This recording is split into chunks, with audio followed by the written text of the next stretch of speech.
Buenos días. Vamos a dar comienzo a este estudio de la mañana. Vamos a ponernos en oración. Hermanito Cristian, por favor, oración por el estudio bíblico.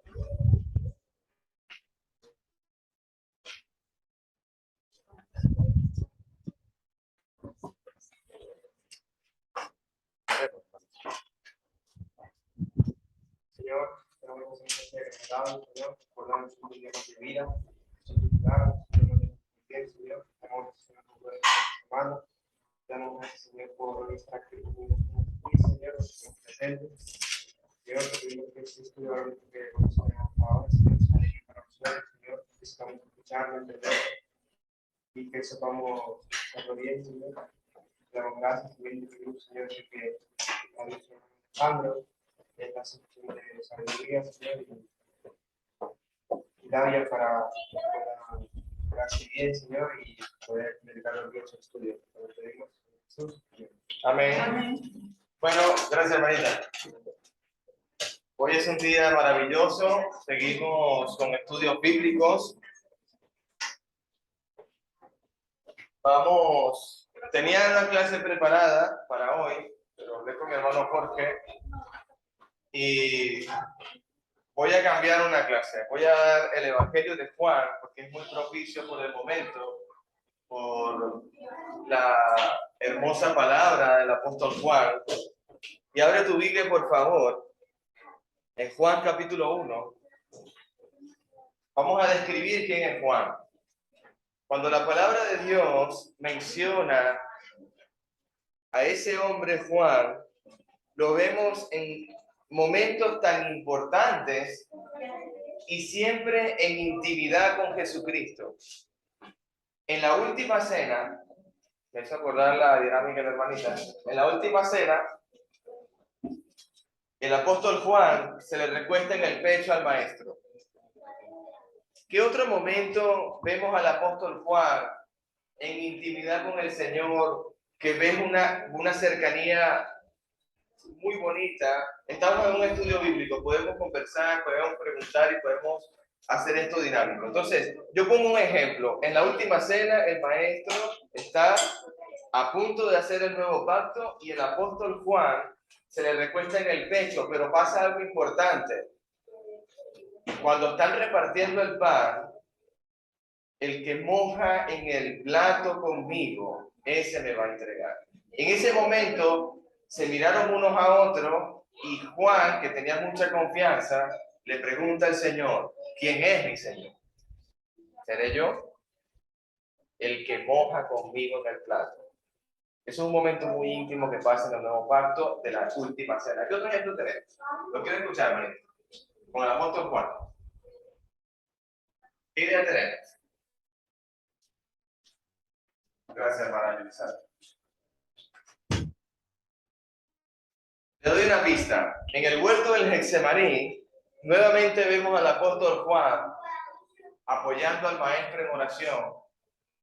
Es un momento donde Jesucristo le dice a Pedro, a Jacobo y a Juan, acompáñame porque estoy angustiado, afligido y mi alma está turbada. Y se fue como un tiro de piedra. Esa palabra tiro de piedra es muy bonita porque ¿alguien aquí ha tirado piedras en un río? Yo he estado, por ejemplo, yo estuve en Tiara y me gustaba a veces tirar una piedra plana para que la piedra saltara, me gustaba, me distraía. Y el tiro de piedra es lo que tú alcances a tirar y esa es la distancia que se fue el maestro de los apóstoles, a un tiro de piedra. Y eso es un momento donde imagínate a Pedro, Jacobo y Juan observando al maestro de lejos, postrado en tierra en ese huerto donde él le gustaba ir. Momento íntimo con el Señor. Otro momento. Le dice el Señor a Pedro, a Jacobo y a Juan, acompáñenme. ¿A dónde vamos, Señor? Vamos a un monte a orarle a Dios. Y subieron al monte.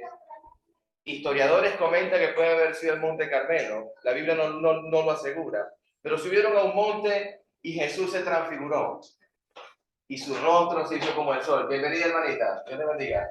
Tomen asiento, son bienvenidos. Dios les bendiga. Estamos hablando del apóstol Juan El Evangelio de Juan capítulo 1, dando introducción de quién es el apóstol Juan. Y Juan acompañó al maestro, Jesús se transfigura y es un momento íntimo también para el apóstol Juan. Vemos otro momento importante y le dice a Pedro, a Jacobo y a Juan, acompáñenme que vamos a ir a sanar enfermos, vamos a dar vista a los ciegos, vamos a celebrar el año bueno para Jerusalén. En el principio, leo la palabra, capítulo 1, verso 1. En el principio, la palabra ya existía y la palabra estaba con Dios y la palabra era Dios. Él, que es la palabra que existía en el principio con Dios, Dios creó todas las cosas por medio de él y nada fue creado sin él. La palabra le dio vida a todo lo creado y su vida trajo luz a todos. Versículo 5. La luz brilla en la oscuridad y la oscuridad jamás podrá apagar. ¿Alguien sabe por qué hoy en Madrid cuando te levantaste hacía 21 grados o 20 grados? ¿Quién controla el termostato, hermano? Pregunta. ¿Quién le dice, no, yo hoy voy a ponerle aquí a Madrid, vamos a ponerle 20 grados porque para recordarme, me hizo acordar mucho los teques, porque es una temperatura muy de los teques de San Antonio. Y bueno, vamos a ponerle 20 grados. El hombre, ni el más sabio, ni el que tenga más poder gubernamental, económico, social, político, llámese lo que sea, no tiene la capacidad de mover un grado en la tierra, ni bajarle ni subir. No tiene la potestad y autoridad de decirle a la nube, desciende un gran diluvio para que la tierra sea fértil. No tiene el poder de decirle a los rayos, caigan en tal sitio o en tal zona. ¿Sabe quién tiene ese poder? El libro de Job, no vayas ahí, estamos en el apóstol Juan, pero el libro de Job. Job le pregunta a Dios, Señor, ¿por qué me acontece todo esto? ¿Por qué ha venido tanto sufrimiento a mi vida? Y Dios le responde, si tú tienes tanta sabiduría, Job, contéstame, ¿cuál es el diámetro de la tierra?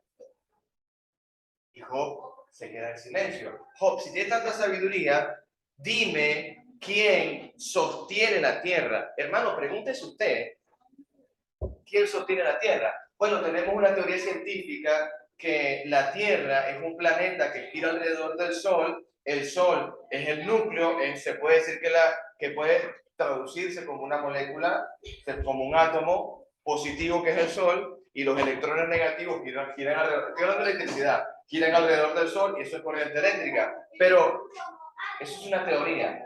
¿Quién hace que la Tierra esté allí? ¿Dónde están sus bases? ¿Quién le dice a la Tierra que tienes que girar alrededor del Sol? ¿Quién le dice a la Tierra que tiene que girar para que venga la luz de día y tiene que girar para que haya tinieblas en la noche?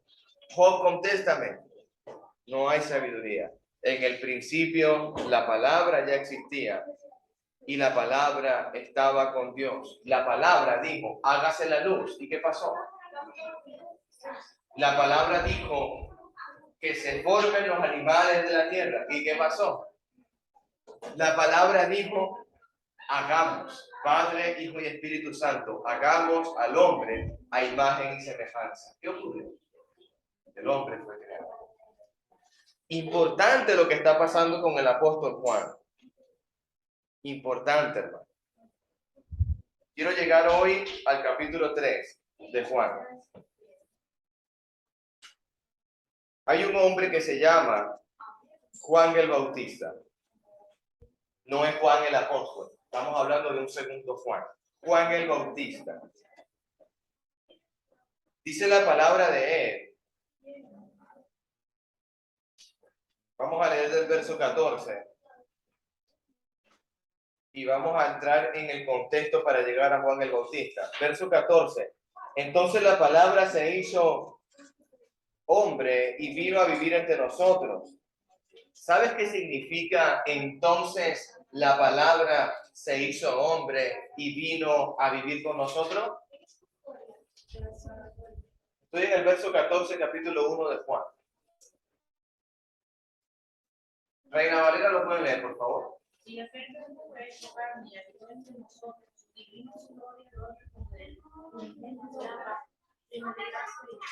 Amén, hermana. Entonces, en el Génesis capítulo 1, hágase la luz, hágase los animales, hágase la tierra, hágase al hombre. Esa palabra se hizo carne y habitó. Es decir, hermanitos, el creador del mundo se hizo carne para habitar entre nosotros. ¿Qué hay de importante en nosotros que el mismísimo Dios tuvo que hacerse carne y descender a esta tierra? Pregúntate, ¿por qué nuestro Dios, en las supremas alturas, en su gran trono de gloria, tuvo que hacerse carne físicamente y bajar a este mundo insignificante? ¿Qué tenemos nosotros para Dios que Él lo vio tan necesario, pero tan importante, que el verbo, capítulo 14, la palabra se hizo hombre? Tú tienes que empezar a pensar, si la tierra está controlada en días, años, minutos, segundos, no deja de haber invierno, primavera, otoño y verano, las estaciones funcionan, la tierra da su fruto, pero ¿por qué Dios tuvo que descender a este mundo? Tienes que preguntarte, ¿qué ha pasado? Verso 15. Juan dio testimonio de aquel cuando clamó a las multitudes. A él me refería yo cuando decía, alguien viene después de mí que es muy superior a mí, porque existe desde mucho antes que yo. Es decir, fíjate lo que está diciendo la palabra. Jesús se hizo carne, era Jesús el que había dicho con su papá y el Espíritu Santo, hágase la luz. El verbo, la palabra de Dios, habitó entre nosotros como carne, se hizo hombre, y ahora el apóstol Juan no. Cuando lees versículo 15, estamos hablando de Juan el Bautista. Juan el Bautista dice, viene uno mayor que yo porque tiene mucho más días que yo. Es decir, vivió o existe, la palabra existe, perdón, existe, le da denominación de mucho antes que yo. Versículo 16, de su abundancia todos hemos recibido una bendición inmerecida tras otra. Hermano, ¿usted ha recibido bendición tras otra? ¿Quién se acostó anoche con el estómago vacío, hermanito? ¿Quién llegó a su mesa y no tenía que partir, ni comer, ni beber? ¿Quién se levantó esta mañana y no tenía a quién contemplar? Dios es tan misericordioso. Oye bien lo que te voy a decir. Cada día de mi vida es como la neblina. Estoy recitando el apóstol Pablo, voy a recitar un poco de Pedro y un poco del apóstol Santiago. Los días míos en esta tierra son como la neblina. Un día lo veo y de repente desaparece. Yo iba con mi esposa, yo tenía un jeep y subíamos mucho de la Victoria a la Colonia Tovar, que es una montaña, es como decir, subía de Madrid a la Sierra de Guadarrama. Y de repente venía la neblina, la niebla, y no veíamos, encendíamos las luces, pero en un segundo o 2 segundos ya no había nada, todo clarito. Y viene Dios y dice, inspirado el Espíritu Santo a estos siervos, y le dice, la vida es como la neblina. ¿Por qué digo esto? ¿Por qué digo esto? Hoy estamos aquí, mañana no lo sabemos. Es necesario que escuchemos lo que va a decir Juan el Bautista acerca de Jesús, porque no sabemos el día. Dice, de su abundancia hemos recibido una bendición inmerecida tras otra. Verso 17, pues la ley fue dada por medio de Moisés, pero el amor inagotable de Dios y su fidelidad vinieron por medio de Jesucristo. Versículo 18, nadie ha visto jamás a Dios, pero el único que es Dios está íntimamente ligado al Padre. Él nos ha revelado a Dios. Nadie ha visto a Dios, pero el unigénito Hijo del Padre, Jesucristo, nos ha dado a conocer. ¿Tú quieres saber cómo es Jesús? ¿Quieres darte una pequeña idea? ¿Te gustaría saber cómo era el rostro del maestro? ¿Cómo era su cuerpo físicamente? ¿Quién era él? ¿Cómo era él? Jesús dice en su palabra que la iglesia es el cuerpo ¿de quién? ¿De quién es la iglesia? ¿Del cuerpo de quién, hermanito? De Cristo. ¿Usted quiere saber cómo es Cristo? Yo puse en el grupo de WhatsApp esta mañana, porque estaba leyendo la palabra en el libro de Salmos. Y el salmista decía, para Dios, somos como un olor a canela, como un olor a aloe vera. Me llama mucho la atención lo elemental de los elementos de la tierra. Y luego viene el Nuevo Testamento, Primera de Corintios, y el maestro nos dice a través de Pablo, nosotros somos el olor de Cristo. ¿Usted quiere saber cómo es Cristo, cómo huele Cristo, a qué se parece Cristo? Le doy tips y le doy ciertas ideas para que lo vaya formando en su mente. Hagamos al hombre a nuestra imagen y semejanza. Si usted ve a su creación, ve a su esposa, ve a su sobrina, perdón, nuera. Yo me digo con eso. Nuera. Vea al que tiene al lado. Imagen y semejanza de Dios. Es decir, que el verbo hecho carne tenía nariz, amén. Tenía ojos, tenía cabello, bueno, no sé, poco a poco.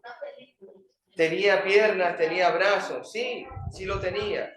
Y el olor de Cristo se refiere cuando nosotros, según Apocalipsis, oramos a Dios y suben nuestras oraciones como un olor fragante a la presencia de Dios. Qué bonito orar a Dios. ¿Quieres saber qué pasa con tu oración? Pues llega allá arriba con un olor de Cristo, porque tú eres el cuerpo de Cristo. Versículo 18, nadie ha visto a Dios jamás. Verso 19, este fue el testimonio que dio Juan cuando los líderes judíos enviaron sacerdotes y ayudantes del templo desde Jerusalén para preguntarles, ¿quién eres? ¿Quién eres? ¿A quién le preguntan quién eres? A Juan el Bautista. Y él responde con franqueza y dice, yo no soy el Mesías. Bien, entonces, ¿quién eres? Preguntaron. ¿Eres Elías? No, contestó. ¿Eres el profeta que estábamos esperando? No. Es decir, Juan el Bautista rotundamente está diciendo, yo soy profeta de Dios, no soy el Mesías. ¿Eres Elías? Yo no soy Elías. ¿A qué Elías se refiere? Hazte esa pregunta. ¿A qué Elías, en el libro del Antiguo Testamento, profetas habían dicho, y vendrá Elías? Y vendrá Elías. ¿Eres Elías? Pues no lo soy. Mira lo que es Juan, versículo 23. Mira lo que es Juan. Juan contestó con palabras del profeta Isaías, soy una voz que clama en el desierto. Abran caminos para la llegada del Señor. Fíjate el privilegio de este hombre. Iglesia, ¿cuántos meses de diferencia hay entre el embarazo de la mamá de Juan el Bautista y de María, la madre de Cristo? ¿Te acuerdas de esa clase? Muy pocos meses de diferencia. Puedo decirle con exactitud que son pocos meses. Puedo decirle con muy poca exactitud si fueron 4 o 3. Lo que sí te puedo decir, que las dos mujeres estando encinta, María, la madre de Jesucristo, fue a visitar a esa hermosa mujer en el monte. El niño brincó de alegría dentro de su vientre. ¿Qué fue lo que dijo hermana Ana? ¿No se acuerda? ¿No se acuerda lo que dijo la mamá de Juan?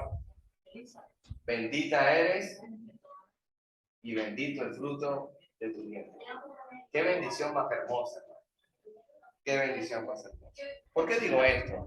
Porque Juan el Bautista, desde el vientre de su madre, sabía quién habitaba en ese simiente, el gran Mesías. Mira el versículo 24. Entonces los fariseos que habían sido enviados preguntaron, si no eres el Mesías, no eres Elías, ni el profeta, Pregunta, ¿con qué derecho estás bautizando tú, Juan el Bautista? ¿Con qué derecho? Y Juan les dijo, yo bautizo con agua, versículo 26, Juan 1. Yo bautizo con agua, pero aquí mismo, en medio de la multitud, hay alguien a quien ustedes no reconocen. Aunque su servicio viene después del mío, yo ni siquiera soy digno de ser un esclavo, ni de desatar la correa de sus sandalias. Ese encuentro ocurrió en Betania, una región situada al oriente del río Jordán, donde Juan estaba bautizando. Este es el pasaje, pienso yo, que viene a continuación, uno de los más importantes de la palabra. Jesucristo nos dio ejemplo. Yo te pregunto algo. ¿Jesucristo tiene necesidad de bautizarse para limpiar el corazón de pecado? Pregunta. No tiene necesidad. ¿Jesucristo ha cometido pecado, hermano? ¿Jesucristo ha fallado algún mandamiento de Dios? Pero pregúntate, ¿y entonces por qué el maestro en el capítulo 29, versículo 29 en adelante, se va a acercar a Juan el Bautista? Vamos a entenderlo. Versículo 29. Al día siguiente, Juan vio que Jesús se le acercaba y le dijo, miren, el Cordero de Dios que quita el pecado del mundo. Hermano, definamos muchas cosas aquí. ¿Qué significa cordero? ¿Qué es un cordero? ¿Alguien ha comido cordero aquí en Madrid? Con patatas. A mí me encanta. Es una carne muy suave. Le digo y se la recomiendo como plato. Muy típico y muy de esta región. El cordero, ese animal tomado de las cabras o de las ovejas o de ese tipo de animal, en el Levítico era un sacrificio que tomaba el sumo sacerdote de Israel, lo colocaba sobre el altar de Dios, lo mataba y se lo ofrecía en holocausto a Dios.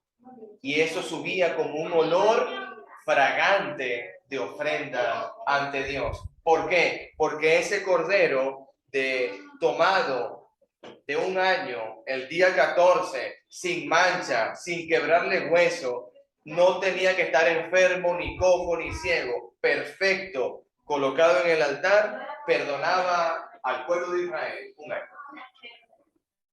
Mira la semejanza.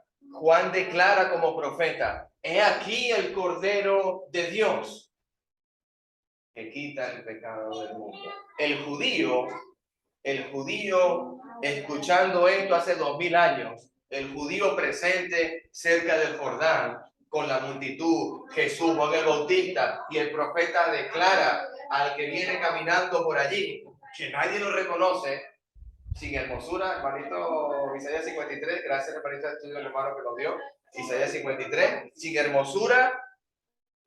hermosura, ahí venía ese hombre normal como nosotros, ahí venía, era el mismísimo Dios. He aquí el Cordero. ¿Qué venía a ser Jesús?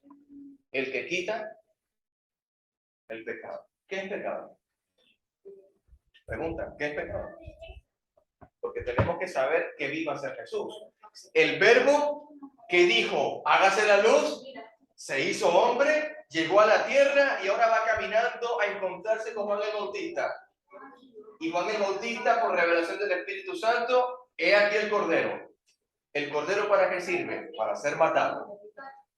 Ya está diciendo el profeta, ese Cordero que quita el pecado en el Levítico es perdón de un año. Si él es un Cordero, tiene que morir. Porque si es un Cordero, ese es su trabajo. Y va a quitar el pecado. ¿Y qué es pecado? Es la pregunta. Quiero escuchar, hermanito. ¿Qué es pecado? Porque si imagina usted lo que sea. ¿Qué puede ser pecado? Desobediencia. Desobedecemos a algo. Por ejemplo, si mi mamá me dice, como me lo ha dicho, hijo, cuando llegues, del colegio, me acuerdo yo, en primaria, secundaria, bachillerato y quizás también universidad. Hijo, cuando llegue, trata de no tirar las cosas por donde vas caminando. Yo era una persona que llegaba, la mochila de primero, luego me quitaba el suelo y iba dejando como una estela de cosas por toda la casa, porque era muy fácil. Y después me sentaba a comer. Hijo, cuando llegue, por favor no hagas eso. Una advertencia. La segunda no era la advertencia, la segunda era no voy a decir, la palabra de ella es chancleta, exactamente. Sería la chancleta. Volando. ¿Por qué? Porque la advertencia está hecha.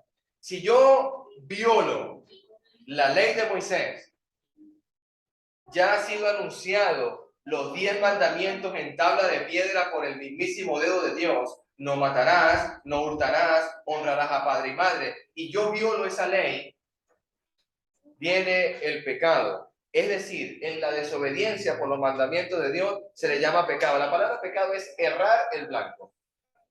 Imagínense una diana y usted quiere apuntar el blanco y usted lo apunta afuera. Eso significa fallar. El que falla, el que hierra, el que se equivoca. Eso es pecado. ¿Usted se ha equivocado, hermano? Yo le pregunto.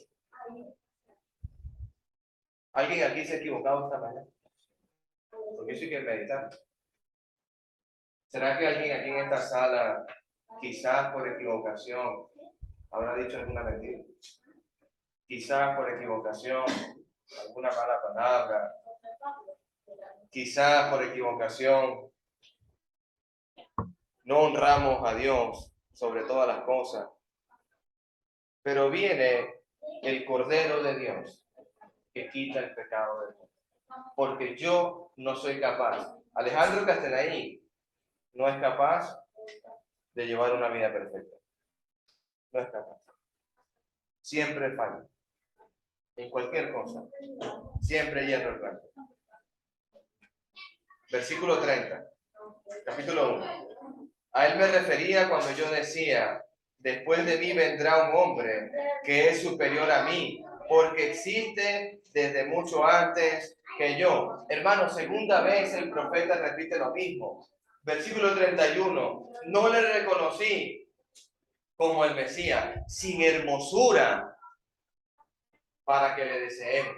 Isaías 53. No lo reconocí como el Mesías, aunque estuve bautizando con agua para que él fuera revelado por Israel. Entonces Juan dio testimonio, vi al Espíritu Santo descender del cielo como una paloma y reposar en él. ¿Sabes qué ocurrió cuando el mismísimo Jesucristo iba camino a verse con Juan el Bautista? Él le dice, él es el Cordero de Dios que quita el pecado del mundo. Descendieron ambos al agua. Juan el Bautista lo sumerge y lo levanta. Vi al Espíritu Santo descender del cielo como una paloma. La palabra como no significa literalmente vi una paloma blanca que se posó. Como es una comparación, un símil, algo que el profeta está describiendo. Fue como una paloma, no pude describir otra cosa. Como el apóstol Juan, y vi un gran caballo blanco. Lo vio, lo que el profeta describe, lo vi descender como una paloma. Gloria a Dios, la paloma representa la paz y reposar sobre él. Verso 33. Yo no sabía que era el Mesías. Vamos a ver quién dice quién es el Mesías. Pero cuando Dios me envió a bautizar con agua, me dijo, aquel sobre quien veas que el Espíritu desciende y reposa, es el que bautizará con el Espíritu Santo. Vi que eso sucedió con Jesús. Por eso doy testimonio de que Él es el elegido de Dios. Es más, bendiciones, Marita, Dios me la bendiga grandemente. Aquí adelante hay 4 sillas. Y al lado de Génesis, nuestra linda hermanita, hay una más.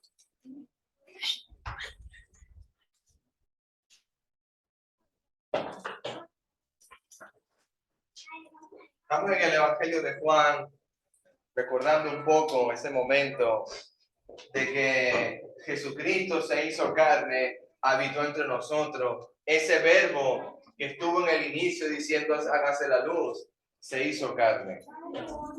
Juan el Bautista lo reconoce como el Cordero de Dios que quita el pecado del mundo. Ahora, 2 veces Juan el Bautista está viendo.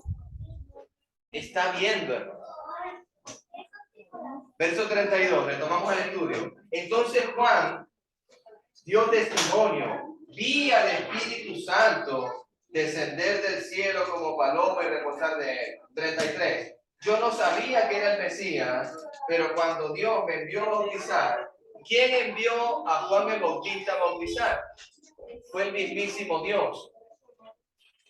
Si usted lee el último libro del Antiguo Testamento, ahí aparece Juan el Bautista, profetizado casi 400 años antes. Un profeta se paró y dijo, y vendrá un hombre que profetizará la senda del Mesías. Vamos a leerlo, porque es tan importante como este pasaje.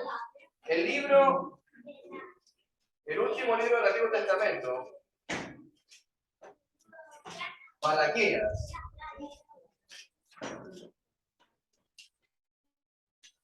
Capítulo 3, verso 6. Malaquías, capítulo 3, verso 6.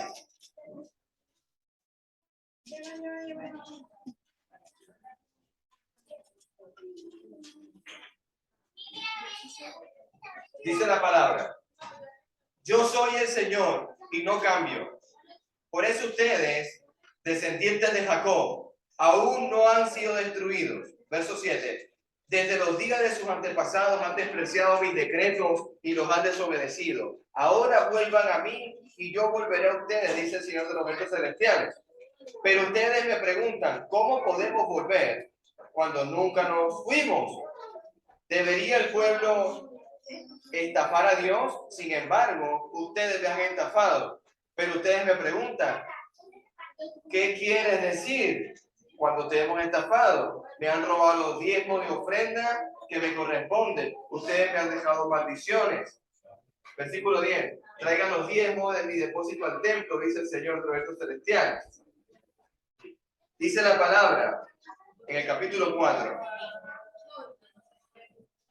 El Señor de los ejércitos celestiales dice, el día del juicio está cerca, ardiente como un horno. En aquel día arrogante y perverso serán quemados como paja, serán consumidos desde las raíces de las ramas. Sin embargo, ustedes que temen a mi nombre, se levantará el sol de justicia con sanidad y con alas. Saldrán libres saltando de alegría como becerros sueltos en medio de los pastos. El día en que yo actúe, ustedes pisotearían a los perversos como si fueran polvo debajo de sus pies, dice el Señor. Acuérdate de obedecer a la ley de Moisés.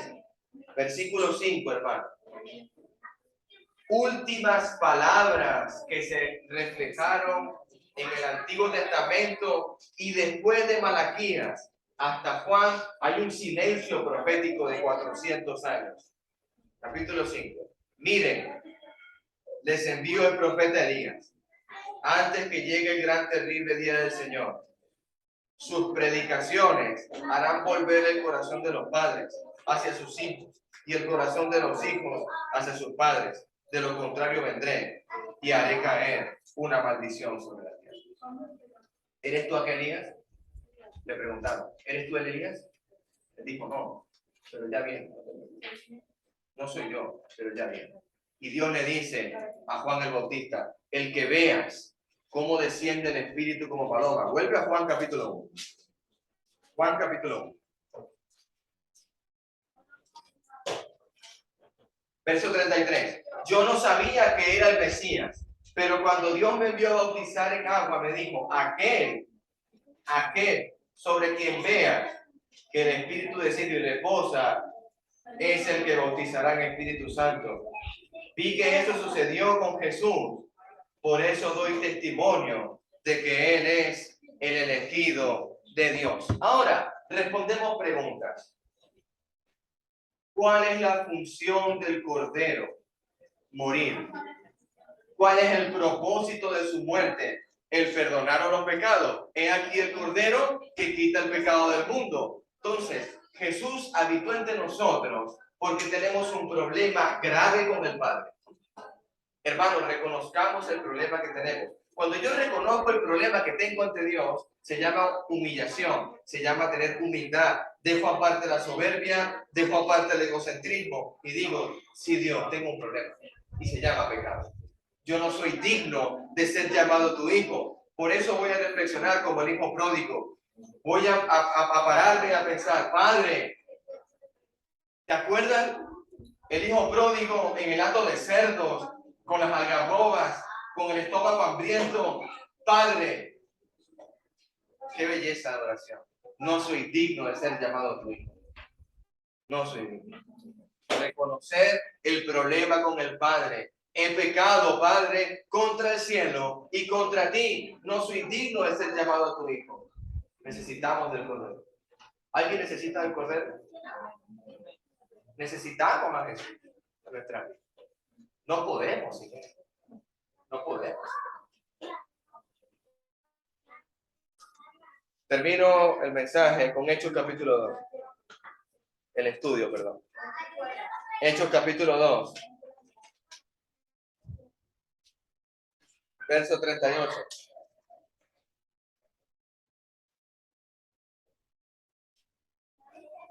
Bueno, vamos a leer desde el 37. Verso 36. Perdónenme ustedes, mis hermanitos. Hechos 2:36. Por lo tanto, que todos en Israel sepan, sin lugar a dudas, que a este Jesús, a quien ustedes crucificaron, efectivamente, hermano, Él es el Cordero, tiene que morir. Dios le ha hecho tanto como Señor como el Mesías, Señor y Cristo. ¿Alguien sabe qué significa la definición de Cristo y la definición de Mesías?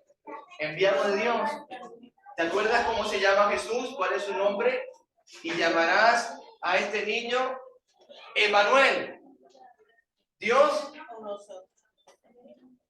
El Verbo se hizo carne y habitó entre nosotros. Emmanuel, Dios con nosotros. Ese Emmanuel le dijo, yo soy el Cordero, me voy a inmolar por ustedes. Verso 37, 36 seguimos. Verso 37. Las palabras de Pedro traspasaron el corazón de ellos, quienes le dijeron a los demás apóstoles, hermanos, ¿qué debemos hacer? Pregúntate esta mañana en tu relación con Dios, ¿será que yo necesito del Mesías? ¿Será que yo necesito del Maestro? ¿El Cordero de Dios que quita el pecado del mundo? ¿Será que yo soy perfecto como Jesús, que no tengo pecado? Y si fuera perfecto como Jesús, yo tuviese la estatura y la plenitud de Cristo, porque está escrito en la palabra que el hombre cristiano o mujer cristiana puede alcanzar la estatura y plenitud de Cristo, vamos a suponer que lo tengamos. Pero Jesús nos dio un mensaje y un testimonio y una evidencia de que Él, siendo el Hijo de Dios, tuvo que bajar a las aguas. Porque Jesús nunca te va a exigir algo que Él no haya hecho primero.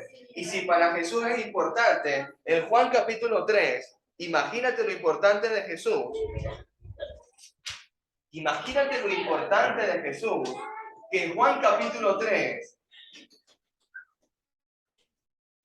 dice la palabra,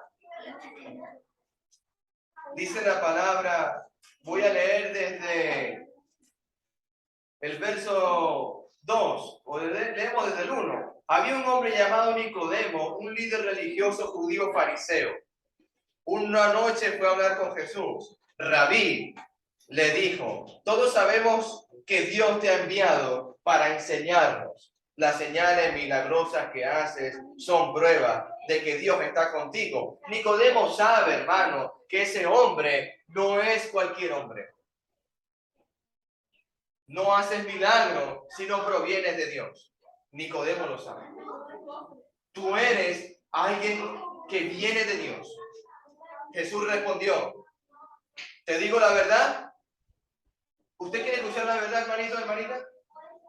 ¿Alguien desea escuchar la verdad de Jesús? Verso 3.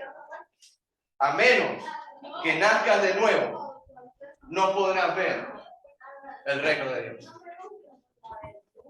Para Jesús, el amor infinito, el amor desbordado, es tan importante que viene Nicodemo. Tú eres de Dios, tú eres un rabí, nadie puede hacer lo que hace porque si no proviene de Dios no lo puedes hacer. Nicodemo, si no naces de nuevo, no podrás estar en el reino de Dios. Nicodemo, si no naces de nuevo, no estarás conmigo. Nicodemo, si tú no entiendes la verdad que te voy a decir a continuación, no podrás ver el reino de Dios.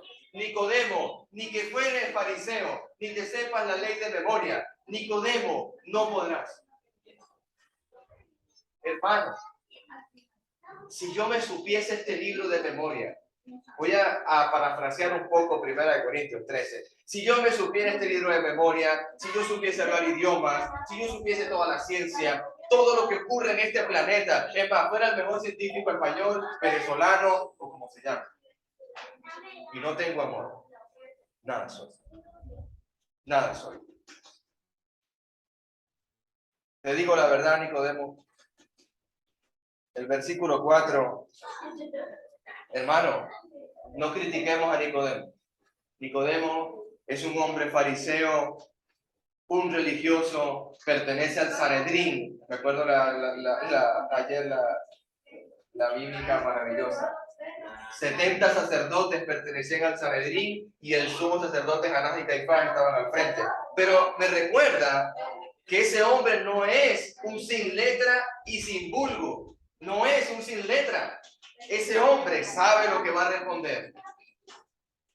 ¿Qué quiere decir? Exclamó Nicodemo.